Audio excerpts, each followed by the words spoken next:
சென்னை பாதுகாவலர் வாழ்க்கை. காலை சூரியன் உதிக்கும் முன்பே அவர்களின் பணி தொடங்கிவிடும். பலர் இன்னும் தூக்கத்தில் இருக்கும் நேரத்தில் ஒரு பாதுகாவலர் தனது யூனிஃபார்மை அணிந்து தனது பொறுப்பை ஏற்றுக்கொள்கிறார். சென்னையின் பெரிய நிறுவனங்கள், அடுக்குமாடி குடியிருப்புகள், மருத்துவமனைகள், வங்கிகள், வணிக வளாகங்கள் என மக்கள் பாதுகாப்பாக இருக்க வேண்டும் என்பதற்காக தினமும் கண் விழித்து காத்திருப்பவர் அவர். வெயில் சுட்டெரித்தாலும், மழை பெய்தாலும், இரவு முழுவதும் விழித்திருக்க வேண்டிய சூழல் வந்தாலும் தனது கடமையிலிருந்து பின்வாங்க மாட்டார். மற்றவர்கள் நிம்மதியாக வேலை செய்யவும், தூங்கவும், வாழவும் பின்னால் அமைதியாக உழைக்கும் ஒரு உண்மையான காவலர்.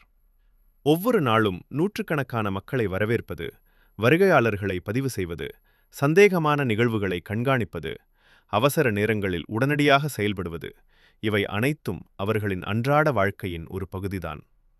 பல நேரங்களில் அவர்கள் செய்யும் உழைப்பை யாரும் கவனிக்காமல் இருக்கலாம்.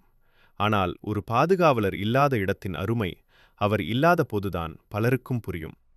குடும்பத்திற்காக, குழந்தைகளின் எதிர்காலத்திற்காக, தனது கனவுகளுக்காக பகல் இரவு பாராமல் உழைக்கும் அவர் வெறும் செக்யூரிட்டி கார்டு அல்ல.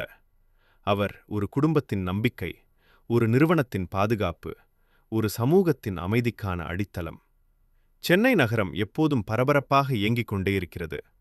அந்தந்த பரபரப்பின் பின்னால் அமைதியாக நின்று அனைவரின் பாதுகாப்பையும் உறுதி செய்யும் ஆயிரக்கணக்கான பாதுகாவலர்களின் உழைப்பு மறக்க முடியாதது. பாதுகாப்பை வழங்குவது ஒரு வேலை மட்டுமல்ல, அது ஒரு பொறுப்பு.